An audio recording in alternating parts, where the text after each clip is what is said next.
G'day guys, Gunner Rust back once again. Well, I have got a huge stack here of games. Well, it is for me anyway. I've got 10 games to show you that I've picked up in the recent months.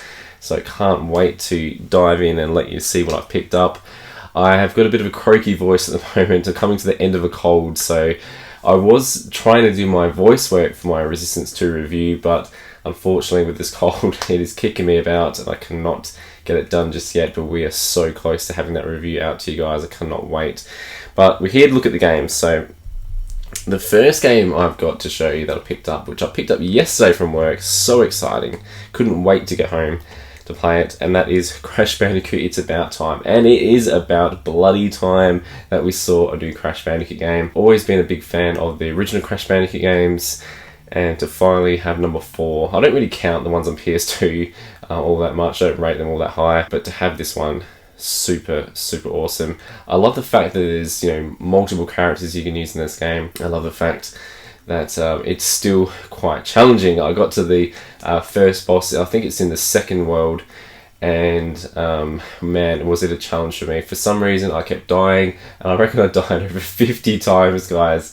It was super frustrating, but thankfully I beat it, and it was oh so satisfying. You know when you just beat a boss after so many attempts, and you're just like, yes, finally, I kicked your ass, and it was that sort of moment. But just loving, graphically this game is gorgeous. The music in this game is great. I love all the new sort of elements they've thrown in just to give it that sort of new spin, I should say. No pun intended, with Crash Bandicoot, but it's just good, nice and refreshing. It's very traditional. Like you got the same sort of running away from enemies like you would in the Boulder Dash sort of level, but there's also new little bits and pieces and twists put in there. So do yourself a favour, if you're a big fan of Crash like me, pick up Crash Bandicoot 4. It's about time, because it bloody is about time. Next we have a Ys title. Big fan of Ys, always have been since I was introduced to this series from Happy Console Gamer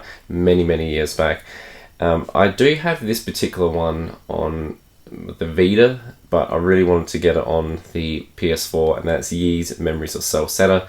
I never got around to finishing it on the Vita, so really looking forward to popping this in and giving it a real go on the PS4. Just a great RPG series that I highly recommend. I still think it's so underrated how many people that are into JRPGs do not know about this series.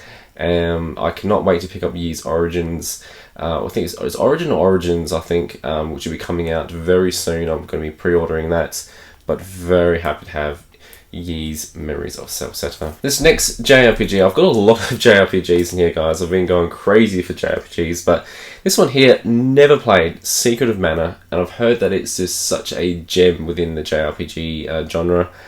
And this, I'm really looking forward to just seeing what it's all about. I've heard that this has upgraded graphics in there. It's got the voice acting has been inputted into the game as well. And you can actually play co-op, so I'm going to see whether I can maybe get another copy, and maybe Jess can pop it into her PlayStation. We have a bit of co-op, or if there's anyone out there that has this and that wouldn't mind playing it with me, let me know. I would love to do that. But yeah, Secret of Mana, really looking forward to playing it. This next one I've wanted for so long. For some reason I never picked it up, and I think I remember seeing Radical Reggie playing this many years back, or a little while back, I'm not sure.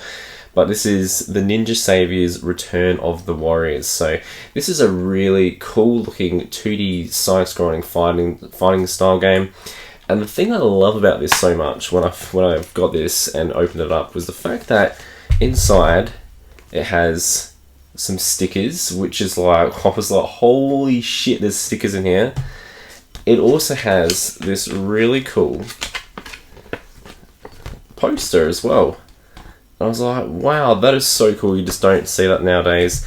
And then, guys, I sound like one of those sort of, ads where if you buy now, you'll get all these extra things. But also in there was this awesome instruction manual. Like for the older viewers on here, do you remember those times when you'd get instruction manuals? So awesome. And oh, that new book smell. Love it. And the other cool thing, just to add into everything that of awesomeness in this, there is a reversible cover of this as well, which I'll throw up on the screen.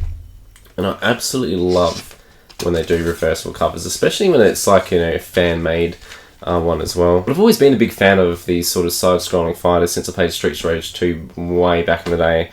And I'm so happy to finally have this, and maybe in the future we might look at doing a review on this. And then guys, if you've been watching closely, I picked up recently Tony Hawk Pro Skater 1 and 2, the remastered titles, and this is fantastic. Love how well they have done this game. They've done it justice. There's so much love to say. There's certain elements in this game that I would love to see inputted. If you are a big fan of Tony Hawk, I highly recommend checking out Squire Jack's channel, where he's done a review on this, and it's just a lot of things that he's brought up are things that I'd love to see implemented in the game, especially like the sort of things like photo mode. That'd be awesome. But this is just an absolute gem, and you should have this on your PS4. The next one I've got is kind of like a modern fantasy RPG. This is another game that I got very far in on the Vita, but for some reason didn't finish it. So I'm really looking forward to going back and giving it a go. And this is Exist Archive.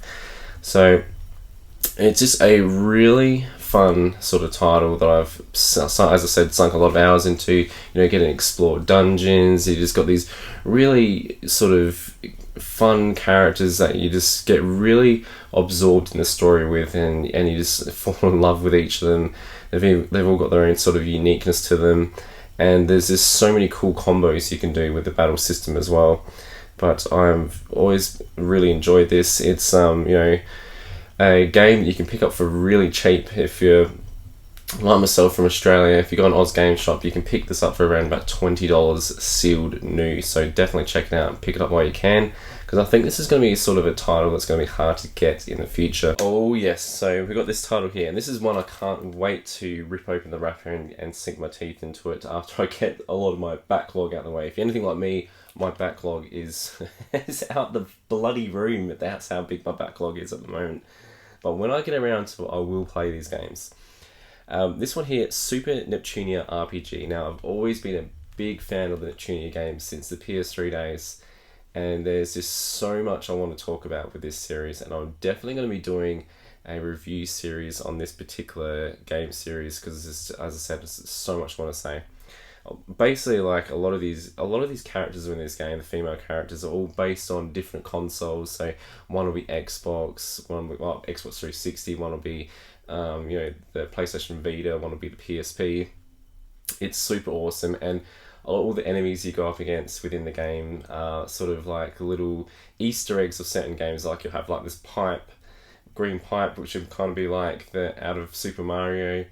And then you have this little slime, almost like a copyright infringement of like a little slime character within the game, which I always thought was so cool. So it's not the most well-known series, but I've always loved the Neptune games, so I'm really looking forward to playing this and seeing what it's like. And there's another Neptune sort of style game coming out sometime next year, just before my birthday, so maybe Jess might pick that up for me.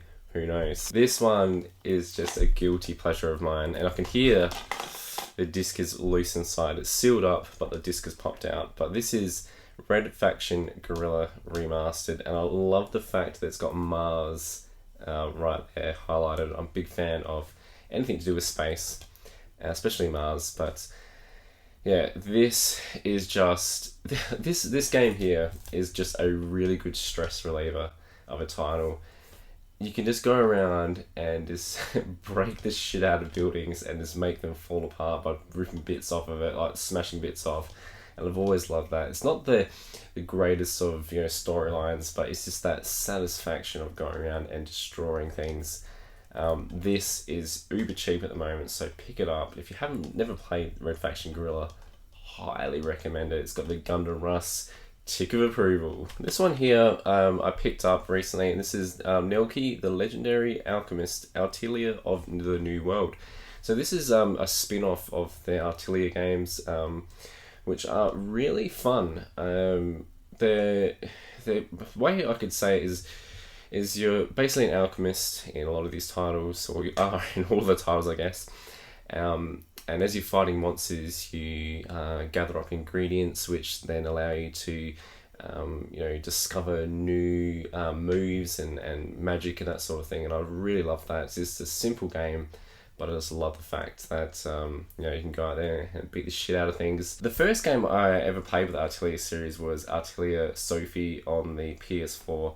That was something that was recommended to me, and I have since played a lot of the titles since then. And I'm really looking forward to, at some stage, seeing what this one is all about and seeing how it compares to the other titles. I think it's going to be a little bit different from what I've seen, but I'll definitely let you guys know how this plays out in the future. And then we have this, the final game, which I got for an absolute steal of a price, $15, and that is Borderlands 3. I've been a huge fan of this series ever since I first played on the PS3.